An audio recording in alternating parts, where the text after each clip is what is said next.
Mercredi 17 juillet, mesdames et messieurs, bonsoir et bienvenue dans l'Actu en débat, votre émission hebdomadaire qui vous décrit toute l'actualité en 26 minutes. Ce soir, comme à notre habitude, nous avons retenu deux grands thèmes. D'abord, nous allons parler de la levée de suspension des activités des partis politiques et des activités à caractère politique des associations qui a été décidée par le gouvernement. Ensuite, nous allons évoquer cette crise entre les Aigles et la Fédération malienne de football, suite mais pas fin. Avec moi sur ce plateau pour développer ces deux grands thèmes, M. Massiré Diop du quotidien L'Indépendant. Bonsoir M. Diop. Bonsoir M. Aïdara. Merci d'avoir accepté notre invitation. C'est un plaisir d'être là. Et un habitué, M. Laya Diarra du soir de Bamako. Bonsoir M. Diarra. Bonsoir M. Aïdara. Merci également d'avoir accepté notre invitation. C'est à moi de vous remercier. Je vous le disais tout de suite, la décision a duré pendant 3 mois, la décision de suspension des activités des partis politiques et des activités à caractère politique des associations. Elle avait été prise par le gouvernement le 10 avril. Si mes données sont bonnes, et ensuite la décision a été levée le 10 juillet dernier. Alors depuis la levée de cette suspension, l'autorité indépendante de gestion des élections n'a pas perdu de temps. Il y a eu une rencontre avec les partis politiques cette semaine, c'était le lundi, et on a vu qu'il y a eu, certains ont apprécié, d'autres ont boycotté. Merci le job. Oui, comme vous l'avez si bien dit, certains ont accepté c'est comme d'habitude, hein, comme toutes les rencontres, vous avez toujours certains qui acceptent et d'autres qui posent des conditions. Je pense que le boycott, ça a été annoncé avec leur déplacement au cours de la réunion. Donc ils se sont déplacés et ils ont annoncé leur boycott, posant leurs conditions. Parce que c'est là aussi, si c'était juste... c'est là aussi qu'on sent qu'il y a peut-être une volonté quelque part de renouer le dialogue.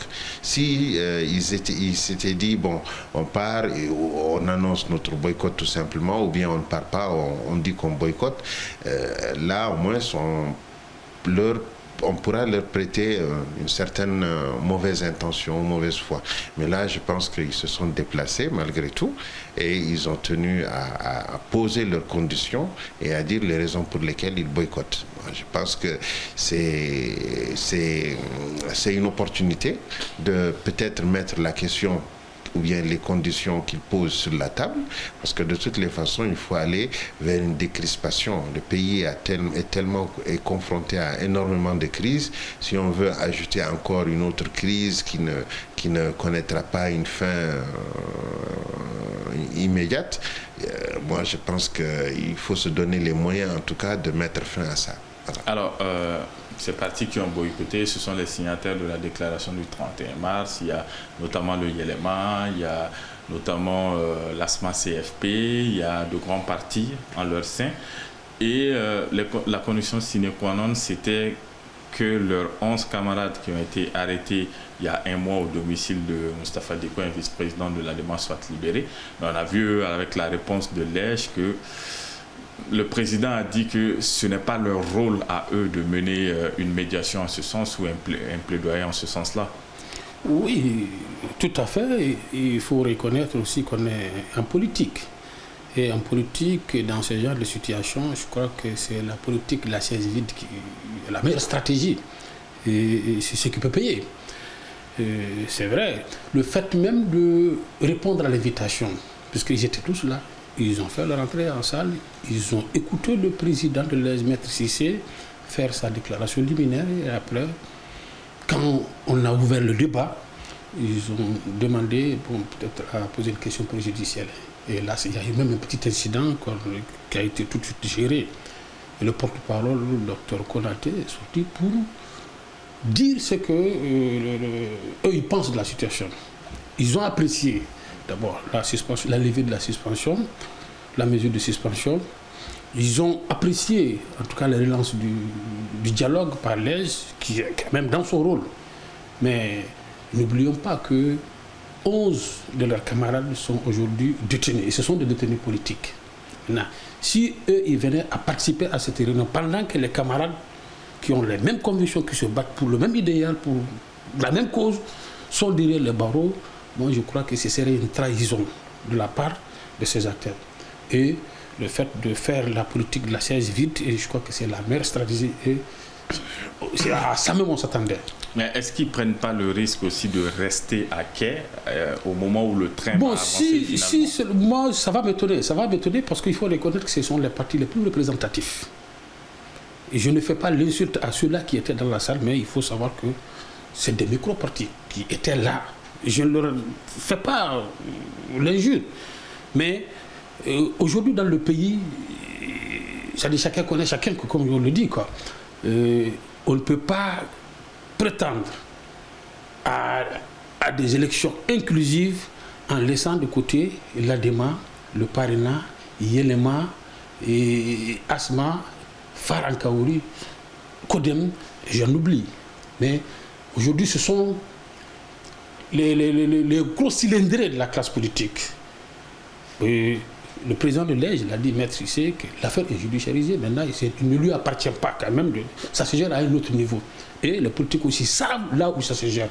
Et moi, je crois que le message doit être compris au niveau où il doit être compris. Et si on veut vraiment une décrispation de la crise, moi, je crois que ce serait quand même accéder à leurs demandes. Mais comment faire pour y parvenir? Et c'est là la question, quoi. Alors, la levée de la suspension des activités des partis politiques, suivie par cette rencontre entre l'EJ et les partis politiques et après la société civile, est aussi perçue par d'autres comme étant une mise en place avant de proposer un chronogramme électoral qui se fait attendre depuis un certain temps. Qu'est-ce que vous en pensez, M. Diop? Oui, je pense que quand même, il y a des signaux. Il y a des signaux qu'on peut attribuer à cette volonté de mettre en place, en tout cas, les conditions pour aller vers une élection. Mais comme là, elle l'a dit, et c'est un point extrêmement important, l'inclusivité. Parce que sans un processus inclusif, c'est difficile de parvenir au résultat escompté. Même si les autorités ont déjà en place une stratégie ou un plan, mais cette stratégie ou ce plan devrait être basé sur l'inclusivité, parce que c'est ce qui permettrait d'avoir une certaine légitimité à tout ce qui va être entrepris. Donc moi je pense que les signaux sont là, les bases ont été jetées, il y a eu cette rencontre de l'EJ qui a été boycottée en partie, mais je pense que la peine n'est pas perdue parce qu'ils ont parlé de conditions, et c'est ce qui donne l'espoir qu'il y a toujours une porte ouverte quelque part, qu'ils peuvent encore revenir à la table des négociations. Maintenant, j'ai vu, je crois, dans le Conseil des ministres du mercredi passé, des nominations au niveau de l'administration territoriale. Ça aussi, ça montre quelque part que ce sont des signaux de décrispation, des signaux qui nous permettent de dire que bientôt, on va dérouler un chronogramme électoral qui pourra nous permettre d'aller rapidement vers des élections. Mais je l'ai dit et je le répète, sans un processus inclusif, c'est difficile de vouloir atteindre cet objectif-là. Est-ce que vous êtes d'avis bientôt, est-ce que vous pensez que nous aurons un chronogramme électoral? L'a dit, on voit déjà les signaux. C'était la demande principale des acteurs politiques avant la suspension des activités.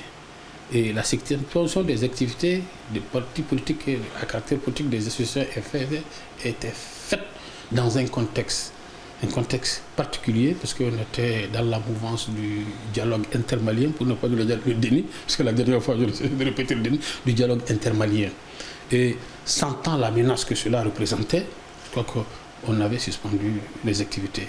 Et ce qui a permis d'apaiser la situation, on est allé vers ce dialogue-là. Et aujourd'hui, en suspendant, disons, en levant cette mesure, je crois que c'est pour dire aux partis politiques, continuez vos actions, continuez vos réunions, continuez vos conférences de presse, vos meetings et autres, pour préparer vos militants. Et l'EJ est là pour ça. L'EJ a été une structure qui a quand même en charge la gestion des élections. Et vous avez vu, quand on a suspendu les activités, pratiquement, l'EJ était devenu une coquille vide, quoi. Bon, peut-être Maître Moustapha va très mal comprendre ça quand je dis que l'EJ est devenu une coquille vide, parce que c'est vrai, la structure faisait son travail à l'interne, mais les acteurs avec lesquels elle doit travailler sont réduits au silence. Bon, ce n'était pas une bonne solution, une bonne situation. Et en levant cette mesure. Et aujourd'hui, vous voyez comment on appelle, comment ça bouge sur la scène. Et l'autre jour, c'était avec les partis politiques, certes, les partis les plus représentatifs ont boycotté, certains sont restés. Ça n'a pas quand même empêché l'AS de continuer son travail d'écoute et d'explication. Hier, c'était avec la société civile. Et même dans la salle, on sent que la demande des acteurs, c'est quoi? On veut un chronogramme. On veut comprendre l'état du fichier. Et je crois que c'est tout ce travail qui est pris en compte au niveau de la structure, qui travaille. Et le seul blocage aujourd'hui, c'est les acteurs qui se sont mis en retrait. Et ça ne peut pas aller sans eux. Je dis que ça ne peut pas aller sans eux, parce que ce sont des acteurs, et ce sont les acteurs, non les moindres. J'ai cité les partis qui ne sont pas là. Aujourd'hui, c'est les partis les plus représentatifs, ce sont les partis qui ont le poids dans ce pays. Mais en parlant de chronogramme électoral, est-ce qu'aujourd'hui, vous n'estimez pas que la marge de manœuvre ou les marges de manœuvre des acteurs politiques sont assez réduites pour amener en tout cas les autorités de la transition ou faire pression sur les autorités de la transition pour proposer un chronogramme électoral? Bon, moi je crois que le seul blocage, c'est qu'il y a des détenus politiques. L'affaire est judiciarisée. Moi je crois que la solution, elle est facile. Tant que la volonté est là, on peut trouver la solution. Mais quand on va libérer ces gens, moi je crois qu'on va renouer le dialogue et le travail va être fait. Si on déroule le chronogramme, moi je crois que chacun sait le travail qu'il lui revient de faire. Et c'est ce qui est souhaité. C'est ce qui est souhaité. Même hier dans la salle, les gens disent que vraiment qu'on fasse tout pour que les élections se tiennent en 2024 ou plus tard en fin 2024. Moi je crois que le temps presse. Si la volonté est, il n'y a pas de raison qu'on n'aille pas faire des élections. Il n'y a pas de raison qu'on n'accède pas à la demande des politiques pour que vraiment tout aille comme sur des roulettes, quoi. D'ici fin 2024, c'est juste dans quelques mois. Dans quelques mois, malheureusement, c'est la demande, elle est forte et c'est les gens. Là, ça va vite. Même hier dans la salle, c'est ce que les gens demandaient. Ils demandaient à ceux que vraiment, ils demandaient au président, est-ce qu'il peut leur assurer que les élections peuvent se tenir dans le courant 2024. T'as vu? C'est-à-dire que, par contre, il y a les gens qui disent que non. Au dialogue, on a demandé la prolongation de la transition. Vous dites que le président même dit qu'il est prêt. En tout cas, pour ce qui concerne le chronogramme et les élections. Pour le processus, il est prêt. Il l'a dit. Mais c'est quand je vois certaines voix discordantes dans la salle qui disent non, une des recommandations du dialogue, c'est vraiment la prolongation de la transition et qu'il ne faut pas parler des élections. Moi, je crois que dans un monde vraiment évolué, c'est vraiment... La démocratie, c'est le meilleur modèle de gouvernance. Donc, je crois qu'on n'a pas le choix, quoi. On n'a pas le choix. Il faut aller à ça, il faut œuvrer dans ça. Alors, dernière question sur ce thème, Massiré Diop. Je vais vous poser un petit peu une colle. Durant la suspension des activités des partis, est-ce que vous pensez, vous estimez qu'il y a un parti en particulier qui a pu sortir du lot, qui a pu se démarquer? Parce que certains reprochent que durant cette suspension, ils n'ont pas senti de courage politique de la part de plusieurs acteurs. Est-ce que vous pensez que, selon vous, est-ce qu'il y a un acteur qui s'est démarqué durant cette suspension? Bon, vous savez, dans un contexte tel qu'il est, c'est difficile parce que ça revient un peu à distribuer des notes, on dirait dans un examen, 10 sur 10, 9 sur 10, 6 sur 10. Moi, je ne pense pas. Je pense qu'ils ont tous joué un rôle, en gardant le silence quelquefois, et aussi en s'exprimant. Certainement que les rencontres et autres ne pouvaient pas se faire comme on le souhaitait. Mais on ne peut pas dire que quand même ils sont restés. En tout cas, ils ont essayé autant que faire se peut de se conformer à la décision. Et ça, c'est à saluer. Parce que dans d'autres cas, vous les verrez manifester, vous les verrez vraiment mettre le désordre partout. Et je crois que c'est un esprit patriotique qui a prévalu durant cette période-là. Mais ça ne peut pas continuer. On peut pas quand même... c'est leur rôle de s'exprimer, c'est leur rôle de se rassembler, c'est leur rôle parce que c'est eux qui sont chargés d'animer la vie politique de la nation. Donc on ne peut pas quand même ne pas leur dire que même pour le dialogue, on aurait pu par exemple voir une autre formule plutôt que la suspension. Parce qu'en les suspendant, on réduit leur capacité à vouloir donner des avis assez éclairés sur la situation. Parce qu'ils ont eu quand même à gérer. Donc c'est bon aussi de les écouter. Parce que je pense que dans un processus, c'est bon de s'inspirer du modèle précédent pour éviter les erreurs et corriger certainement les failles afin d'aller de l'avant. Mais là, dans l'absolu, tout de suite, c'est une suspension. Bon, je me dis quelque part, peut-être que leur contribution aurait été souhaitée, mais nous ne sommes pas à la place des autorités. Peut-être qu'elles ont des informations qui leur permettent de dire que si elles n'avaient pas agi ainsi, la situation aurait pu être tout autre, ou bien aurait pu même aller vers des débordements. Et donc c'est la raison pour laquelle elles ont pris cette décision. Mais je pense que quelque part, pour la vie politique, de la nation, il faut donner à César ce qui lui appartient. Oui, voilà, je comprends la question, le sens de la question de Haïdara. Il a dit il faut rendre à César ce qui lui appartient. C'est-à-dire, le mérite des gens, il faut le reconnaître. Et pendant ce temps, s'il y a un acteur qui s'est singularisé, c'est surtout Moussa Mara. Il s'est prononcé. Vous dites que ce n'est pas pour distribuer de notes, mais sur ce point, il a été constant. Sur toutes les questions d'intérêt national, il s'est posé, même s'il n'a pas affiché son statut de président d'un parti politique, parce que c'est quand même un cadre de valeur qui a eu. Il est président d'honneur d'une formation politique, dont il a présidé les destinées. Il a exercé de hautes fonctions ici, il a été ministre, maire, premier ministre. Aujourd'hui, il aspire à briguer la magistrature suprême. Et vous avez vu, pour ce qui concerne la question d'électricité, il s'est prononcé. Et sur tous les sujets qui ont, à un moment donné, attiré l'attention quand même des Maliens, je crois qu'il s'est prononcé. Et c'est un courage politique de sa part qu'il faut vraiment saluer. Je crois que Haïdara, vous avez fait un peu, voilà quoi. Vous voyez, parce que moi, j'ai posé la question tout en sachant qu'il allait répondre à la même question, parce que c'est une affaire de distribution de notes. Moi, je ne voudrais pas. Non, je ne voudrais pas entrer dans ce. C'est très délicat, parce que à outre Moussa Mara, on a vu également que la CODEM ne s'est pas tue, et d'autres aussi qui ont essayé, qui ont même fait des interviews dans des journaux. Ça aussi, il y en a eu. Mais je pense que c'est difficile. Moi, je pense qu'il faut attribuer à César ce qu'il... Durant cette période, ils n'ont pas tenu d'activité, en tout cas, qui peut être interprétée comme hostile aux autorités. Ou bien c'est pas une question de mener des activités. Ils ont quand même animé d'une certaine manière.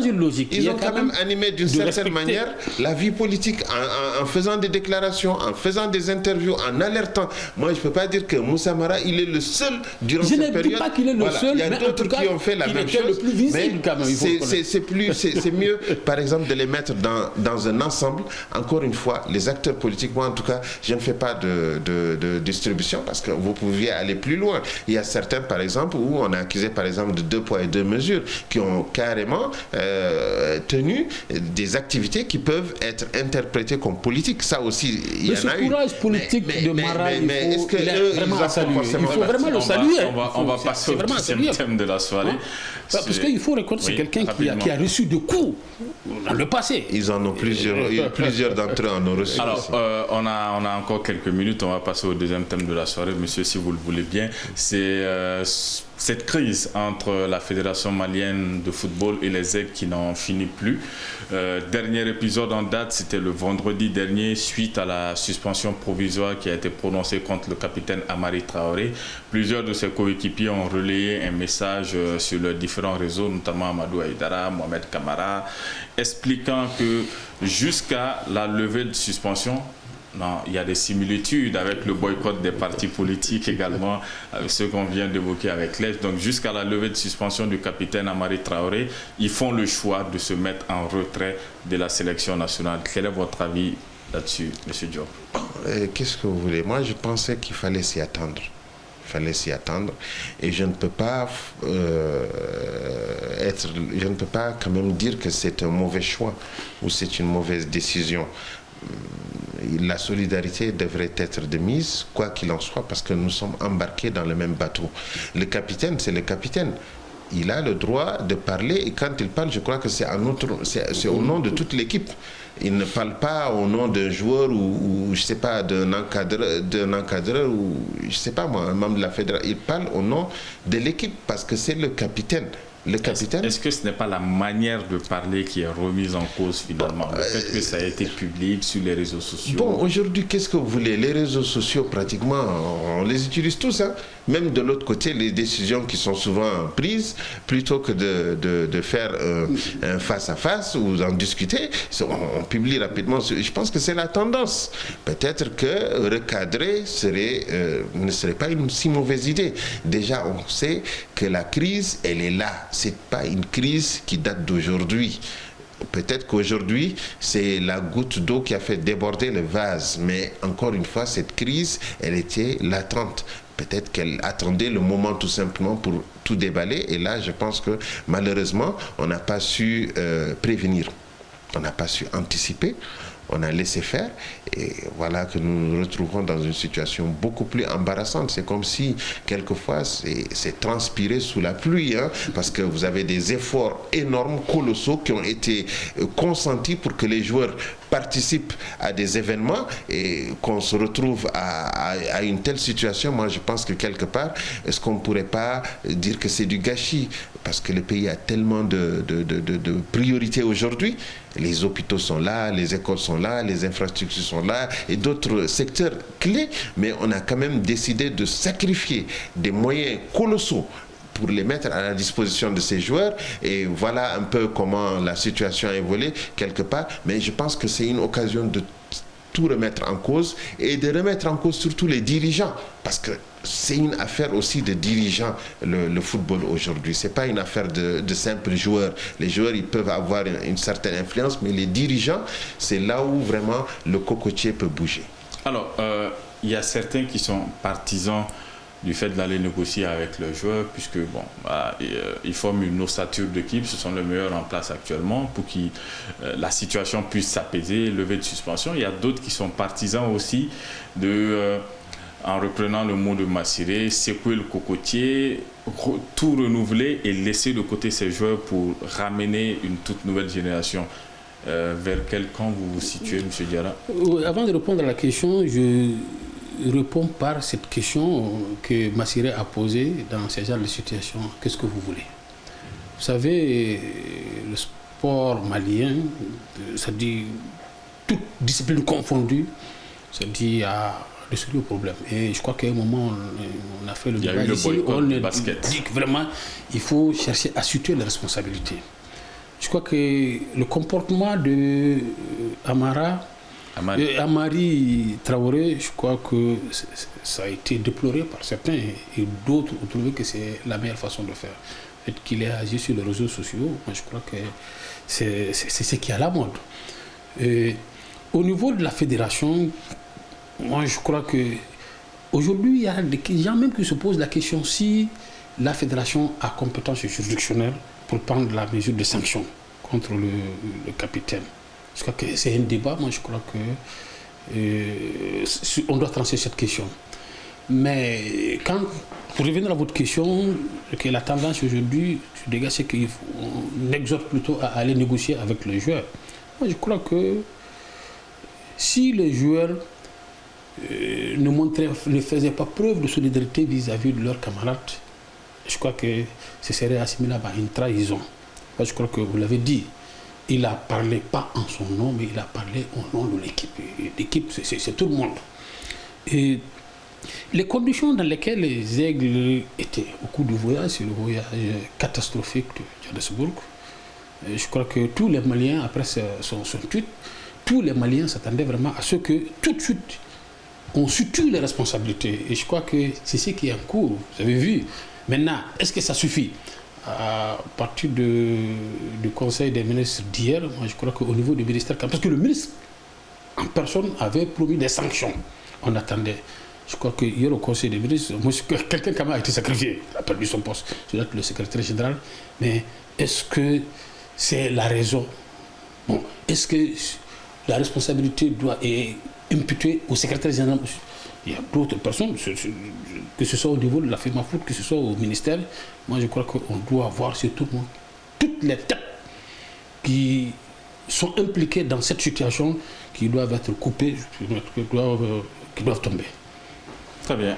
Alors, selon vous, Massiré, comment cette crise pourrait se résorber en quelques mots? En quelques mots, moi, je pense qu'il faut aller renouer le dialogue à tout prix. Parce que c'est une vertu. Parce que tout simplement, c'est des joueurs qui ont eu, quelle que soit l'adversité, à montrer qu'ils aimaient leur pays, qu'ils partageaient cet amour de la patrie. Donc, et puis, ce sont les meilleurs dans leur domaine respectif, dans leur discipline. Comme vous l'avez dit, c'est l'ossature vraiment. Ils sont en train de faire leurs preuves ailleurs. Et je pense que l'équipe nationale, c'est un peu ça.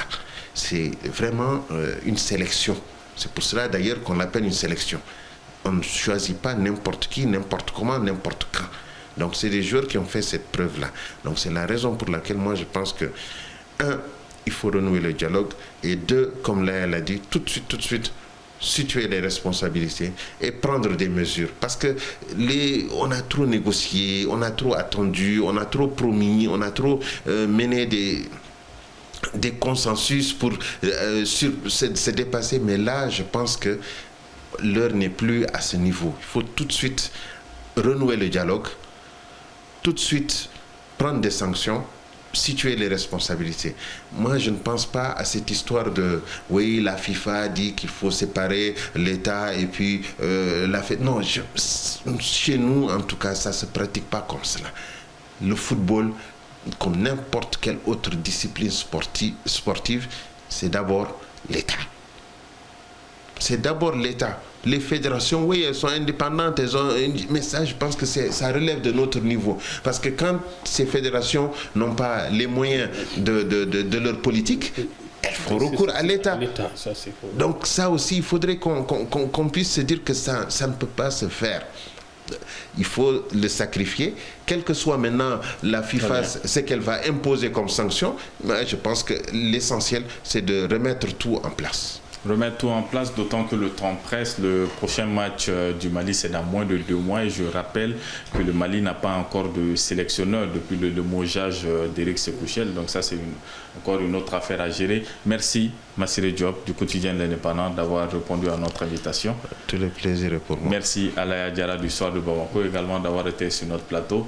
Merci à vous, très chers téléspectateurs, de nous avoir suivis. Ce fut un plaisir. À mercredi prochain, Inch'Allah. Bonne soirée à vous.